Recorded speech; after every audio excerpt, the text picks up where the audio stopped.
Hi అందరికీ నమస్కారం. ఈరోజు రెసిపీ వచ్చేసి పాతకాలం పద్ధతిలో అమ్మమ్మ వాళ్ళ స్టైల్లో సొరకాయ పచ్చడిని ఎలా తయారు చేసుకోవాలో చూపించబోతున్నాను. సొరకాయ తినడం వల్ల హెల్త్కి చాలా మంచిది. వాటర్ కంటెంట్ ఎక్కువ ఉంటుంది. సొరకాయతో చాలా రకాలుగా తయారు చేసుకోవచ్చు. వారానికి ఒక్కసారైనా ఏదో ఒక రకంగా తయారు చేసుకొనైనా తినండి. ఆరోగ్యానికి చాలా మంచిది. నేను తయారు చేయబోయే ఈ సొరకాయ పచ్చడి అన్నం, చపాతీ, రోటీ, దోశ ఎందులోకైనా సూపర్గా ఉంటుంది. మీరు కూడా ఈ పచ్చడిని ఒక్కసారైనా ట్రై చేయండి. మరి ఎలా తయారు చేసుకోవాలో వీడియోలో చూసేయండి. ఫ్రెండ్స్, సొరకాయ పచ్చడి తయారు చేయడం కోసం స్టవ్ మీద ఒక ప్యాన్ పెట్టుకొని ప్యాన్లోకి 1 టేబుల్ స్పూన్ నూనె అయితే వేసుకోవాలి.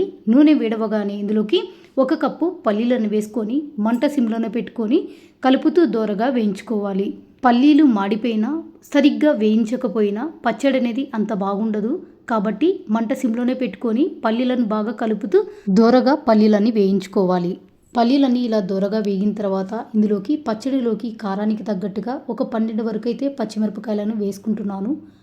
ఇందులోనే 1 టీ స్పూన్ జీలకర్ర కూడా వేసుకొని పచ్చిమిరపకాయలను కూడా బాగా కలుపుతూ వేయించేసుకోవాలి.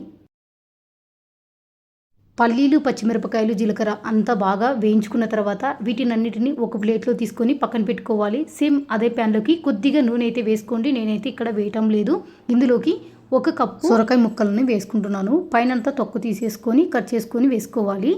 ఇందులోనే 2 టమోటాలను కట్ చేసుకొని వేసుకోవాలి. ఇందులోనే కొద్దిగా చింతపండు కూడా వేసుకోవాలి. చింతపండు వేయడం వల్ల పచ్చడి అనేది చెడిపోకుండా ఉంటుంది.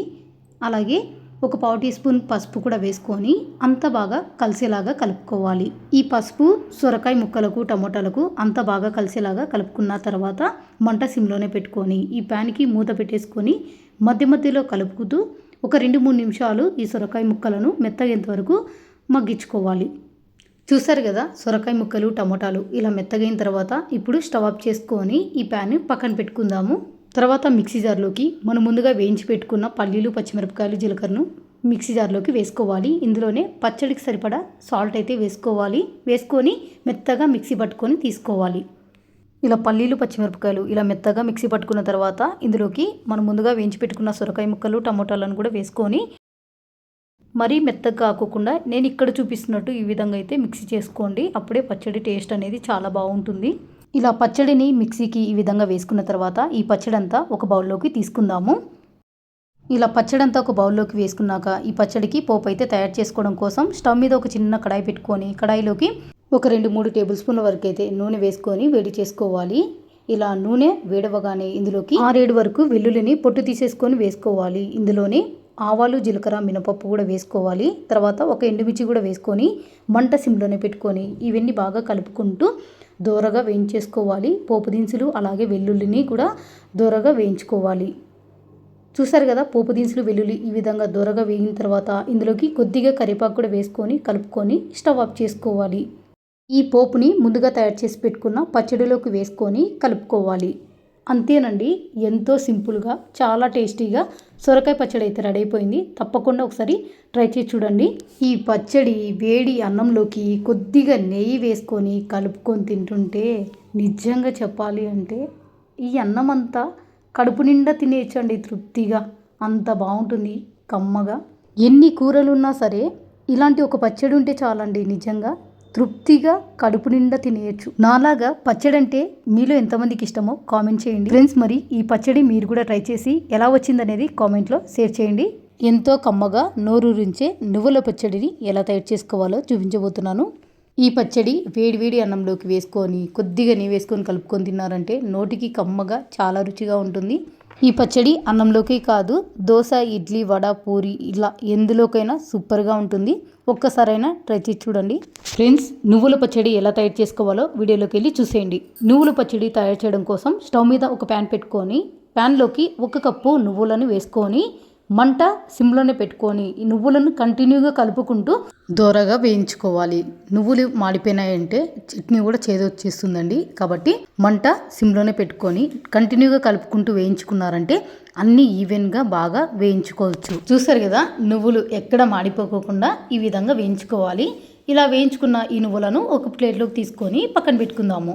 తర్వాత అదే ప్యాన్లోకి 1 టేబుల్ స్పూన్ నూనె అయితే వేసుకోవాలి. ఇందులోనే 1 టీ స్పూన్ జీలకర్ర, 1 టేబుల్ స్పూన్ ధనియాలు, ఇందులోనే కారానికి తగ్గట్టు ఒక 10 వరకు ఎండుమిరపకాయలను తుంచి వేసుకోవాలి. ఈ పచ్చడి కారంగా ఉంటే చాలా బాగుంటుందండి. అందుకే 10 వరకు అయితే ఎండుమిర్చిని వేసుకున్నాను. చిన్న మంట మీద ఇవన్నీ మాడిపోకుండా మంచిగా బాగా ఫ్రై చేసుకోవాలి. ఇవన్నీ బాగా వేయించుకున్న తర్వాత ఇందులోకి ఒక 2 టమోటాలను కట్ చేసుకొని వేసుకోవాలి. ఇందులోనే ఒక 4 వెల్లుల్లి కూడా పొట్టు తీసేసుకొని వేసుకొని టమోటాలు కూడా బాగా మెత్తగా ఇంతవరకు కలుపుతూ ఫ్రై చేసుకోవాలి. చూసారు కదా, ఎండుమిరపకాయలు, టమోటాలు, ధనియాలు, జీలకర్ర అంతా బాగా ఈ విధంగా వేయించుకోవాలండి. ఇప్పుడు స్టవ్ ఆఫ్ చేసుకొని వీటిని పూర్తిగా చల్లారబెట్టుకోవాలి. ఇప్పుడు చట్నీ మిక్సీ చేయడం కోసం ఒక మిక్సీ జార్లోకి ముందుగా వేయించి పెట్టుకున్న నువ్వులు వేసుకున్నాను. అలాగే పచ్చడికి సరిపడా సాల్ట్ వేసుకొని మెత్తగా మిక్సీ పట్టుకోవాలి. చూసారు కదా, ఈ విధంగా మెత్తగా మిక్సీ పట్టుకోవాలి. ఇప్పుడు ఇందులోకి మనం ముందుగా ధనియాలు, జీలకర్ర, టమోటా, ఎండుమిర్చి అన్నీ వేయించుకున్నాం కదండి, అవన్నీ ఇందులోకి వేసుకోవాలి. ఇలా అన్నీ వేసుకున్న తర్వాత ఇప్పుడు ఇందులోకి కొద్దిగా చింతపండుని వేసుకొని కొన్ని నీళ్లు పోసుకొని పచ్చడి అయితే కొంచెం మెత్తగా మిక్సీ పట్టుకోవాలి. మరి మెత్తగా పేస్ట్ లాగా కాగదు. చూసారు కదా, ఇక్కడ చూపిస్తున్నట్టు ఈ విధంగా మిక్సీ పట్టుకోవాలండి. ఇప్పుడు ఇందులోకి ఒక ఉల్లిగడ్డను సన్నగా కట్ చేసుకొని వేసుకొని కలుపుకోవాలి. ఇలా కలుపుకున్న తర్వాత ఈ పచ్చడిని అంతా ఒక బౌల్లోకి తీసుకొని పెట్టుకుందాము. పచ్చడి అంతా ఇలా బౌల్లోకి తీసుకున్న తర్వాత ఈ పచ్చడికి పోపు అయితే తయారు చేసుకోవాలి. పోపు కోసం ఒక చిన్న కడాయిలో ఒక 3 టేబుల్ స్పూన్ల వరకు నూనె వేడి చేసుకోవాలి. ఇందులోకి పోపు దినుసులు, ఆవాలు, జీలకర్ర, మినపప్పు వేసుకోవాలి. ఇందులోనే ఒక 5-6 వరకు వెల్లుల్లిని పొట్టు తీసేసుకొని వేసుకొని కలుపుకోవాలి. మంట సిమ్లోనే పెట్టుకొని ఈ పోపు దినుసులు అలాగే వెల్లుల్లిని మంచిగా బాగా ఫ్రై చేసుకోవాలి. ఇందులోనే ఒక ఎండుమిరపకాయ కూడా వేసుకొని మంచిగా ఫ్రై అయిన తర్వాత కొద్ది కరివేపాకు వేసుకొని కలుపుకొని స్టవ్ ఆఫ్ చేసుకోవాలి. ముందుగా రెడీ చేసి పెట్టుకున్న చట్నీలోకి ఈ పోపు అయితే వేసుకొని కలుపుకోవాలి.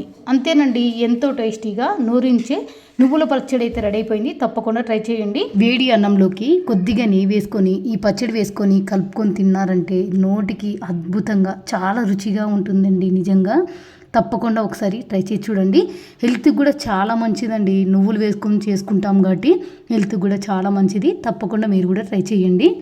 ఫ్రెండ్స్, మరి ఈ వీడియో మీకు నచ్చినట్లయితే లైక్ చేయండి, షేర్ చేయండి, అలాగే ఛానల్ని సబ్స్క్రైబ్ చేసుకోండి. ఇంకా ఇలాంటి వెరైటీ రెసిపీస్ కోసం పక్కన ఉన్న బెల్ ఐకాన్ని యాక్టివేట్ చేసుకోవడం మాత్రం మర్చిపోకండి. Thank you for watching.